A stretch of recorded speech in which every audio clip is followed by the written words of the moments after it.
اعوذ باللہ من الشیطان الرجیم بسم اللہ الرحمن الرحیم۔ جناب ڈاکٹر حافظ خیر محمد جویہ صاحب سربراہ اسلامک انقلابی پارٹی، تمام ممبران اور نئے آنے والے ساتھیوں کو خوش آمدید کہتے ہیں۔ اعوذ باللہ من الشیطان الرجیم بسم اللہ الرحمن الرحیم۔ الف لام میم ذالک الکتاب لا ریب فیہ ھدی للمتقین الذین یؤمنون بالغیب ویقیمون الصلاة ومما رزقناہم ینفقون والذین یؤمنون بما انزل الیک وما انزل من قبلک وبالآخرۃ ھم یوقنون اولئک علی ھدی من ربہم واولئک ھم المفلحون۔ صدق اللہ العظیم۔ میرے انتہائی محترم دوستوں، بھائیوں، بزرگوں، پچھلے پروگرام نے ہم نے سورۃ الفاتحہ کا ترجمہ تفسیر پڑھا تھا کہ سورۃ الفاتحہ ایک دعا ہے جو بندہ روز اپنے رب کے سامنے کرتا ہے، اور اس دعا میں جو مین نقطہ ہے وہ یہ ہے کہ مجھے سیدھا راستہ دکھا، زندگی گزارنے کا راستہ جو سب سے زیادہ صحیح ہے وہ دکھا۔ بندہ اپنے رب سے روزانہ دعا کرتا ہے، 20 مرتبہ کرتا ہے، نماز میں کھڑے ہو کر کرتا ہے، ہاتھ باندھ کر باوضو ہو کر خشوع خضوع کے ساتھ سیدھے راستے کی رہنمائی کے لیے اپنے رب کے سامنے جھکتا ہے۔ اس دعا کے جواب میں اللہ رب العزت نے یہ پورا قرآن، پورا کلام پاک ہمیں دیا ہے کہ سیدھا راستہ اس پورے قرآن پاک میں لکھا ہوا ہے، اور آپ اس کو پڑھتے جائیں، اس کو سمجھتے جائیں، اس پر عمل کرتے جائیں تو آپ کو صبح سے لے کر شام اور شام سے لے کر صبح تک زندگی گزارنے کا جو طریقہ ہے، جوانی کا، بڑھاپے کا، بچپن کا، سارا آپ کو اس کے اندر مل جائے گا۔ لیکن اس قرآن پاک کو صحیح سمجھنے، اس سے فیض حاصل کرنے اور قرآن پاک کی جو تعلیمات ہیں ان کے اوپر عمل پیرا ہونے کے لیے، ان کی برکات سے فائدہ اٹھانے کے لیے اللہ نے چند شرائط لگائی ہیں کہ اگر آپ ان شرائط پر پورا اتریں گے تو یہ قرآن جو ہے وہ آپ کو فائدہ دے گا۔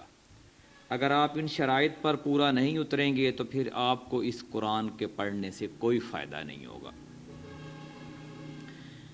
الف لام میم ذالک الکتاب، یہ پہلے جو 3 لفظ ہیں الف لام میم، ان کو حروف مقطعات کہتے ہیں۔ ان کا مطلب کسی مفسر نے لکھا نہیں ہے۔ ذالک الکتاب لا ریب فیہ، یہ اللہ کی کتاب ہے، اس میں کوئی شک نہیں ہے، یقیناً یہ اللہ کی کتاب ہے، یعنی یہ وہ واحد کلام ہے جو اللہ کا ہے۔ دنیا میں کوئی اور کتاب صحیح سالم حالت میں ایسی نہیں ہے کہ جو اللہ کی کتاب ہو سوائے قرآن پاک کے۔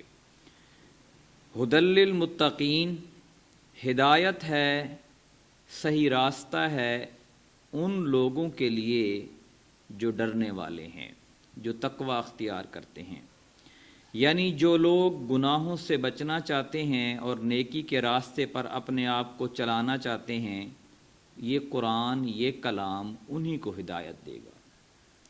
جو نیکی کی طرف آنا ہی نہیں چاہتے، جن کو سیدھے راستے کا شوق ہی نہیں ہے، جذبہ ہی نہیں ہے، ان کو یہ کلام پاک ہدایت نہیں دے گا، چاہے روزانہ کے 4 سپارے بھی پڑھ لیں، کوئی فائدہ نہیں ہوگا ان کو۔ میں آپ کو ایک مثال دیتا ہوں۔ حضرت سلمان فارسی کا نام سنا ہوا ہے آپ لوگوں نے؟ ایک صحابی ہیں، یہ فارس کے رہنے والے تھے، بڑی لمبی عمر انہوں نے پائی ہے، سب سے زیادہ عمر انہوں نے پائی ہے، اور یہ فارس جو ہے یہ ایران کا پرانا نام ہے۔ جب آپ نے آنکھ کھولی تو آپ نے دیکھا کہ لوگ آگ کو خدا بناتے ہیں، آگ کو پوجا کرتے ہیں، تو انہوں نے کہا کہ جو چیز انسان خود جلاتا ہے اور خود بجھا دیتا ہے وہ خدا کیسے ہو سکتا ہے؟ میں تو نہیں مانتا۔ وہ وہاں کے ایک بزرگ کے پاس گئے، تب یہ اس وقت کی بات ہے، تب نبی کریم صلی اللہ علیہ وآلہ وسلم کی ولادت ہو چکی تھی، لیکن ان کو جو رسالت ہے وہ ابھی نہیں ملی تھی۔ تو وہ ایک بزرگ کے پاس گئے تو اس بزرگ سے کہا کہ مجھے بتائیں کہ صحیح راستہ کیا ہے؟ ہم جو یہ لوگ سارے آگ کی پوجا کر رہے ہیں یا مختلف چیزوں کو پوجتے ہیں، ان کو اپنا خدا، ان کو اپنا مالک بناتے ہیں، تو صحیح مالک ہمارا کون ہے؟ تو اس نے کہا کہ میں تو اب بوڑھا ہو چکا ہوں، میں تو تقریباً اب جانے والا ہوں، تو آپ نا فلاں بزرگ کے پاس چلے جائیں، وہ آپ کو بتائے گا کہ صحیح راستہ کیا ہے، صحیح رہنمائی کہاں سے ملے گی۔ وہ اس بزرگ کے پاس چلے گئے، ان کو واقعہ بتایا، انہوں نے بھی یہی کچھ کہا کہ آگے ایک بزرگ ہیں ان کے پاس چلے جائیں۔ تو آخری جو بزرگ تھے، یعنی یہ وہ بزرگ تھے جو حضرت عیسیٰ علیہ السلام کے پیروکار تھے، اور اس وقت ظاہر ہے وہ مسلمان تھے کیونکہ ان کی نبوت چل رہی تھی۔ جو آخری بزرگ تھے انہوں نے کہا کہ اب میرا تو زندگی کا اینڈ ہونے والا ہے، تو آپ ایک وہاں پہ شہر ہے، اس کو کھجوروں والا شہر کہتے ہیں، آپ وہاں چلے جائیں، وہاں پہ ایک اللہ کا بندہ آئے گا، وہ جو بات کرے گا نا وہ بالکل صحیح بات ہوگی، وہ تمہارا خدا تک پہنچنے کا صحیح راستہ تمہیں بتا دے گا۔ کھجوروں والے شہر مدینہ کو کہتے ہیں۔ اور پھر نبی کریم صلی اللہ علیہ وآلہ وسلم یہاں تشریف لائے تو حضرت سلمان فارسی جو تھے وہ ڈھونڈتے ڈھونڈتے یہاں پہ آئے، اور پھر آپ کے ہاتھ پر انہوں نے اسلام قبول کیا۔ تو اس بات کو نبی کریم صلی اللہ علیہ وسلم اکثر بتایا بھی کرتے تھے کہ جنہوں نے حق کا راستہ ڈھونڈنا ہو، جنہوں نے اسلام کو صحیح حالت میں پانا ہو، وہ سلمان فارسی کی مثال کو یاد رکھے۔ آج ہم بھی کوشش کریں کہ ہمیں صحیح راستے کی تلاش، اس کی جستجو کے لیے کچھ نہ کچھ وقت نکالنا چاہیے۔ یہ جو بزرگان دین گزرے ہیں جن کے بڑے بڑے نام ہیں، یہ لوگوں نے ایسے نہیں بڑا نام کما لیا، ان میں سے اکثریت راتوں کو ریگستان، صحرا یا جنگلوں میں جایا کرتے تھے اور وہاں پہ بیٹھ کے ریاضت کرتے تھے، سوچتے تھے کہ آخر کون ہے جس نے یہ ساری کائنات بنائی ہے؟ کوئی تو ہستی ہے یہ جو آسمان ہے بغیر ستونوں کے کھڑا ہوا ہے، جس نے اس کو سنبھالا ہوا ہے۔ کوئی تو ہستی ہے جو بارش برساتی ہے اور زمین سے ایک خشک بیج سے اتنا بڑا درخت نکل آتا ہے۔ کوئی تو ہستی ہے کہ ایک درخت کے پھل اتنے میٹھے کر دیتا ہے اور دوسرے کے کڑوے اور کھٹے کر دیتا ہے۔ تو یہ لوگ تلاش میں رہتے ہیں، پھر ان کو اللہ تعالیٰ اپنے راستے کی طرف رہنمائی کرتا ہے۔ رہنمائی اسے ہی ملتی ہے جس کو تلاش ہوتی ہے اور جس کو شوق ہوتا ہے۔ شوق کے بغیر اور کوشش کے بغیر دنیا کا چھوٹے سے چھوٹا کام بھی نہیں ہو سکتا۔ تو ہدایت کا جو بڑا راستہ ہے اور جس کے نتیجے میں جنت ملنی ہے، وہ کیسے ہو سکتا ہے؟ اللہ نے فرمایا کہ یہ ہدایت ہے ان لوگوں کے لیے جو گناہوں سے بچنے والے ہیں۔ گناہوں سے بچنا بنیادی شرط ہے۔ نیکی کرنا بعد میں آتا ہے، سب سے پہلے گناہوں سے نفی ہے۔ آپ عربی زبان میں جو بھی کلمہ پڑھتے ہیں، آپ دیکھیں اکثر کلمہ وہ لا سے شروع ہوتا ہے، لا الہ الا اللہ، لا الہ کوئی معبود نہیں ہے مگر اللہ تعالیٰ۔ تو جتنے بھی عربی زبان کا یہ ایک سٹائل ہے کہ سب سے پہلے آپ برائیوں کو چھوڑیں۔ جب تک آپ برائیوں کو نہیں نہ چھوڑیں گے، صحیح راستے کی طرف رہنمائی آپ کو نہیں ملے گی۔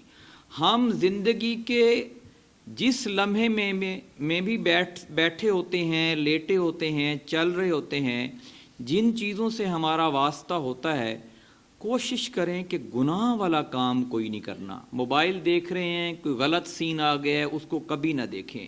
آپ لوگوں کے درمیان بیٹھے ہوئے ہیں، کوئی غلط باتیں کر رہے ہیں، وہاں یا منع کر دیں یا وہاں سے اٹھ جائیں۔ کوئی بھی غلط محفل، کوئی بھی غلط سوسائٹی جو ہے، اس کو آپ جلدی سے جلدی چھوڑ دیں۔ یہ تو ہم دعائے قنوت میں بھی پڑھتے ہیں کہ دعائے قنوت میں ہم پڑھتے ہیں نا کہ اللہم انا نستعینک ونستغفرک ونؤمن بک ونتوکل علیک ونثنی علیک الخیر ونشکرک ولا نکفرک ونخلع ونترک من یفجرک، کہ میں ان لوگوں سے علیحدہ ہو جاؤں گا، ان سے تعلق توڑ دوں گا جو تیرے نافرمان ہیں۔ جو اللہ کے نافرمان لوگ ہیں ان سے تعلق ختم کر کے ان سے علیحدگی اختیار کرنا، یہ روزانہ ہم اپنے رب سے وعدہ کرتے ہیں۔ اس کا مطلب یہ نہیں ہے کہ آپ ان کو سچی بات آپ ان کو کہتے رہیں، لیکن ان سے دوستی ہرگز نہ رکھیں۔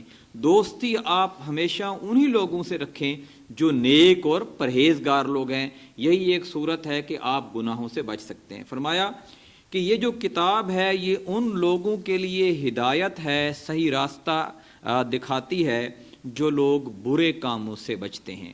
آج سے آپ لوگ یہ وعدہ کریں، میں بھی وعدہ کرتا ہوں کہ انشاءاللہ ہم برے کاموں سے بچیں گے۔ آگے فرمایا الذین یؤمنون بالغیب، جو غیب پر ایمان لے کے آتے ہیں۔ اچھا غیب کیا ہے؟ انسان کا جو ذہن ہے نا وہ ہر چیز کا احاطہ نہیں کر سکتا۔ یہ مائک جو بنا ہے میں یہاں بول رہا ہوں، آواز اس میں آ جائے، درمیان میں کوئی تار نہیں ہے، یہ کیسے ہو گیا؟ آپ میرے خیال ہے ہم میں سے کسی کو بھی پتہ نہیں ہے، کیونکہ ہمارے پاس اس کا علم ہی نہیں ہے۔ اس طرح وہاں دور ایک وہ کیمرہ کھڑا ہوا ہے، وہ ریکارڈنگ کر رہا ہے، ہمیں نہیں پتہ کہ وہ کیسے ریکارڈنگ کر رہا ہے۔ ان لوگوں کو جنہوں نے بنایا ہے اس کو، ان کو اللہ تعالیٰ نے علم دیا ہے، ہم نے ان کے علم پر یقین کر لیا ہے، ہاں ٹھیک ہے یہ کیمرہ یہی کام کرے گا۔ یہ کائنات بہت وسیع ہے، اتنی وسیع کائنات ہے کہ ہم سوچ بھی نہیں سکتے۔ یعنی یہ جو زمین ہے یہ اس ایک آسمان کے مقابلے میں ایسے ہی ہے جیسے ایک بہت بڑا گراؤنڈ اور اس میں ایک فٹ بال پڑی ہو۔ اب آپ بتائیں کہ ایک بہت بڑے گراؤنڈ کے مقابلے میں ایک فٹ بال کی کیا ویلیو ہوتی ہے؟ پھر اس سے جو اوپر والا آسمان ہے پھر اس کی وسعت اتنی زیادہ ہے اس آسمان کے مقابلے میں جتنی زمین اور اس آسمان کا ہے۔ پھر اس طرح 7 آسمان ہیں، پھر اس کے اندر سیارے ہیں، ایسے مریخ، عطارد، زہرہ، آپ نے سارے پڑھے ہوں گے میٹرک کی کتابوں میں کہ ایک ایک سیارہ زمین سے لاکھوں گنا بڑا ہے، لاکھوں گنا بڑا ہے، اور کچھ سیارے تو سورج سے بھی ہزاروں گنا بڑے ہیں۔ تو اتنی بڑی وسیع کائنات کا ایک منتظم ہے، اور اس منتظم کے اوپر ایمان لے کے آنا کہ ہاں جو کچھ وہ اس انتظام کو چلا رہا ہے، ہمارا یہ ایمان ہے کہ وہ وحدہ لا شریک ہے، وہ اکیلا ہی چلا رہا ہے، اور ہم اس کے اوپر ایمان لے کے آتے ہیں۔ تو یہ ایمان بالغیب ہے کہ جو کچھ وہ فرما دے گا ہمارا اس کے اوپر ایمان ہے۔ دوسری بات، ہم نے اس کو دیکھا نہیں ہے، نہ ہماری اس سے ملاقات ہوئی ہے، نہ ہم نے اس کی آواز سنی ہے۔ اس کے ساتھ جو بات چیت ہے وہ ہمارے نبی حضرت محمد مصطفیٰ صلی اللہ علیہ وسلم کی ہے۔ پھر انہوں نے جو کچھ کہہ دیا ہے یہ قرآن بھی انہوں نے ہی ہمیں دیا ہے، ہم نے اس کے اوپر آمنا و صدقنا کہا ہے کہ جو کچھ ہمارے نبی نے کہہ دیا ہے ہم اس کے اوپر ویسے ہی ایمان لے کے آتے ہیں جیسے ان کا فرمان ہے۔ تو یہ قرآن بیسیکلی نبی کریم صلی اللہ علیہ وآلہ وسلم کی تصویر ہے، یہ چلتا پھرتا آپ کا اخلاق ہے۔ حضرت عائشہ رضی اللہ عنہ سے پوچھا گیا کہ آپ نبی کریم صلی اللہ علیہ وسلم کے ساتھ آپ نے زندگی گزاری ہے، ان کے بارے میں آپ کچھ بتائیں، تو آپ نے فرمایا کہ آپ قرآن نہیں پڑھتے، جو کچھ قرآن میں ہے وہی آپ کی زندگی ہے۔ تو یہ قرآن آپ کی تصویر ہے جس کو ہمارے لیے رکھا گیا ہے محفوظ کر کے کہ اس کے مطابق ہم زندگی بسر کریں گے تو ہم ہدایت پا سکتے ہیں۔ فرمایا جو غیب پر ایمان لاتے ہیں وَيُقِيمُونَ الصَّلَاةَ، اور نماز قائم کرتے ہیں۔ اگر آپ نماز نہیں پڑھتے تو قرآن سے آپ کو ہدایت نہیں مل سکتی۔ تیسری شرط یہ ہے کہ وَمِمَّا رَزَقْنَاهُمْ يُنْفِقُونَ، کہ جو رزق اللہ نے آپ کو دیا ہے اس میں سے خرچ کرتے ہیں۔ یہ بھی ضروری ہے، چاہے آپ 100 روپیہ دہاڑی کا کماتے ہیں، چاہے 500 کماتے ہیں، چاہے 1000 کماتے ہیں، جتنا بھی کماتے ہیں اس میں سے ایک حصہ اللہ کی رضا کے لیے اللہ کے راستے میں خرچ کرنا یہ ضروری ہے، جان کی قربانی بھی اور مال کی قربانی بھی۔ والذین یؤمنون بما انزل الیک، اور جو کتاب آپ پر اتری ہے یعنی یہ قرآن پاک، اس پر پورا ایمان ہے۔ وما انزل من قبلک، اور جو آپ سے پہلے اتری ہیں جیسے تورات، زبور اور انجیل، ان پر بھی ہمارا ایمان ہے۔ وبالآخرۃ ھم یوقنون، اور آخرت پر یقین ہے۔ باقی سب چیزوں پر ایمان ہے، اور جب آخرت کا تذکر آیا تو اس پر ہم یوقنون، یقین ہے۔ یقین اور ایمان میں کیا فرق ہے؟ یقین یہ ہوتا ہے کہ آپ یہاں سے باہر نکلیں گے، ایک شخص کہتا ہے کہ اگر آپ یہاں سے باہر نکلیں گے وہاں پہ سانپ ہے وہ آپ کو ڈس لے گا، تو یا تو آپ تیاری کر کے جائیں گے اس سانپ سے بچنے کے لیے، یا آپ باہر جائیں گے ہی نہیں۔ تو یہ ہوتا ہے یقین۔ آپ روڈ پہ جا رہے ہیں، آگے ڈکیٹ کھڑے ہوئے ہیں، وہ آپ کو لوٹ لیں گے، یا آپ تیاری کر کے جائیں گے یا آپ روڈ تبدیل کر لیں گے، کیونکہ یہ آپ کا یقین ہے۔ اور اگر آپ سارا کچھ سننے کے باوجود آپ اسی روڈ پہ چلے جا رہے ہیں، اس کا مطلب ہے آپ کو جس نے بات سنائی ہے اس کی بات پہ آپ کو یقین نہیں ہے۔ تو آخرت پر اگر ہمارا یقین ہو تو یقیناً ہم گناہ نہیں کریں گے۔ جب ہمارا یہ یقین ہو جائے گا کہ ہمیں اپنے ہر عمل کا حساب اللہ کی حضور دینا ہے، تو پھر ہم اپنے گناہوں کی مغفرت طلب کریں گے، گناہوں سے بچیں گے۔ اولئک علی ھدی من ربہم، ایسے ہی لوگ ہدایت پر ہیں، واولئک ھم المفلحون، اور ایسے ہی لوگ فلاح پانے والے ہیں۔ یہ شرائط آپ لوگ یاد رکھیں کہ آپ نے تقوی اختیار کرنا ہے، ایمان بالغیب، نماز قائم کرنی ہے، اللہ کے دیے ہوئے رزق میں سے خرچ کرنا ہے، قرآن پاک، تورات، زبور، انجیل کو ماننا ہے، تو تبھی آپ قرآن پڑھتے جائیں گے تو آپ کو ہدایت نصیب ہوتی جائے گی۔ اگر ان چیزوں میں سے ہم کوئی چیز چھوڑ دیں گے یا ساری چھوڑ دیں گے تو پھر قرآن کو 20 دفعہ بھی پڑھ لیں گے، کوئی فرق نہیں پڑے گا۔ اللہ سے دعا ہے کہ ہمیں قرآن پاک کو سمجھ کر پڑھنے کی توفیق عطا فرمائے۔